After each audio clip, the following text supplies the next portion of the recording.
Bonjour mesdames et messieurs, ici Naetherion. Bonjour ou bonsoir à toutes et à tous, j'espère que vous allez bien. Ici Naetherion, voilà c'est ça, on se retrouve pour une vidéo exceptionnelle car j'ai eu la chance de tomber en fait sur un article extrêmement important et je trouve intéressant pour moi de vous lire, en tout cas de vous présenter avant, on va dire que ça prenne vraiment de l'ampleur.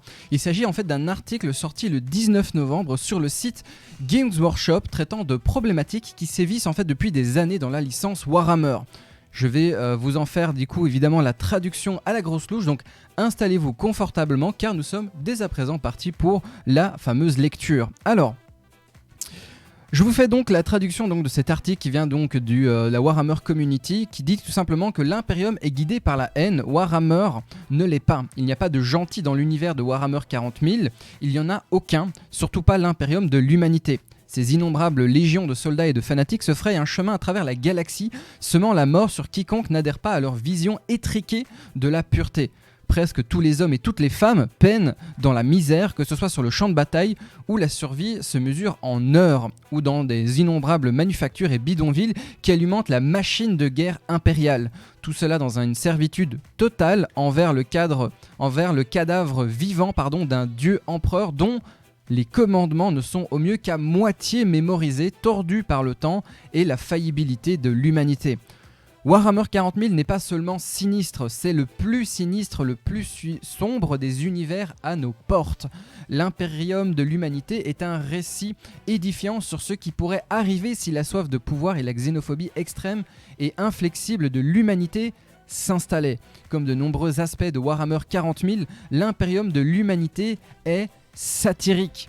Pour clarifier pour ceux qui n'auraient pas compris, la satire est l'utilisation de l'humour, de l'ironie ou de l'exagération, montrant les vices des gens ou les défauts d'un système pour le mépris, la dérision et le ridicule. Il n'est pas nécessaire d'être farfelu ou de rire aux éclats pour être satirique. La dérision réside d'une amplification d'un régime tyrannique et génocidaire poussé à son paroxysme. L'Imperium n'est pas un État ambitieux, en dehors des perspectives inuniverselles de ceux qui sont esclaves de ces systèmes. C'est une civilisation monstrueuse, et sa monstruosité est évidente pour tous. Cela dit, certains groupes haineux du monde réel et les adeptes d'idéologies historiques qu'il vaut mieux laisser dans le passé cherchent parfois à revendiquer en fait des propriétés intellectuelles pour leur propre plaisir et à les coopter pour leurs propres agendas. Nous l'avons déjà dit mais un rappel sur ce en quoi nous croyons. Nous croyons et soutenons une communauté unie par des valeurs communes de gentillesse et de respect mutuel. Nos décors de fantasy sont sinistres et sombres, mais ce n'est pas le reflet de ce que nous sommes ou de ce que nous pensons que le monde réel devrait être. Nous n'accepterons ni ne tolérerons jamais aucune forme de préjugé, de haine ou d'abus dans notre entreprise ou dans notre hobby Warhammer. Si vous venez à un événement ou à un magasin Game Workshop et que vous adoptez un comportement contraire, notamment en portant les symboles de groupes haineux du monde réel, où on vous demandera en fait tout simplement de partir, nous ne vous laisserons pas participer, nous ne voulons pas de votre argent, nous ne voulons pas de votre présence, nous ne voulons pas de vous dans la communauté Warhammer.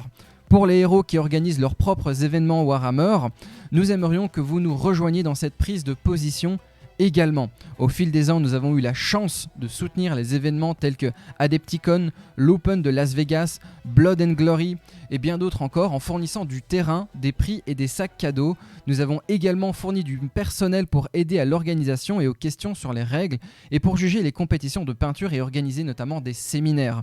Si vous avez besoin d'aide pour organiser un événement, notamment pour créer une expérience sûre, safe et enrichissante pour vos participantes et participants, nous sommes là pour vous aider. Il vous suffit d'envoyer un email à l'équipe chargée des événements à l'adresse warhammerevents@gwplc.com. Nous aimerions avoir de vos nouvelles et nous sommes prêts à vous offrir toute l'aide possible. Voilà, je vous mets le lien, il est juste ici en grand devant votre écran. Et si vous êtes éducateur, animateur ou responsable d'un groupe de jeunes, nous pouvons également vous aider. Nous avons déjà versé des millions de livres sterling à notre réseau de l'Alliance Warhammer et nous nous engageons à continuer à fournir gratuitement des figurines et des ressources aux écoles, aux scouts et aux groupes de jeunes similaires. Nous espérons que Warhammer Alliance pourra continuer à offrir un exutoire créatif et éducatif en construisant une communauté d'appartenance et de respect partagé entre des jeunes de tous horizons. Le message est clair, cessez de prendre les codes de Warhammer pour en faire en fait une propagande contraire à la philosophie de ses créateurs. En fait, tout simplement, vous dévalorisez et détruisez ce pourquoi des millions d'autres personnes aimeraient pouvoir potentiellement y jouer. Je vais pas vous mentir, ce statement me fait ultra plaisir à lire et surtout à vous présenter, déjà parce que j'ai un énorme problème, non pas avec Warhammer mais avec la communauté, et surtout la communauté bas du front qui agit sans impunité depuis des années dans la communauté Warhammer, pour la plupart très réfractaires si pas totalement opposés soit au changement ou à l'apparition de nouvelles personnes dans le milieu, voire carrément réfractaires à l'évolution de ce qu'ils pensent être la bonne façon en fait de voir le monde, et du coup de reprendre les codes de cette licence en disant oui mais t'as vu, nous on est les purs et ça ce sont les hérétiques.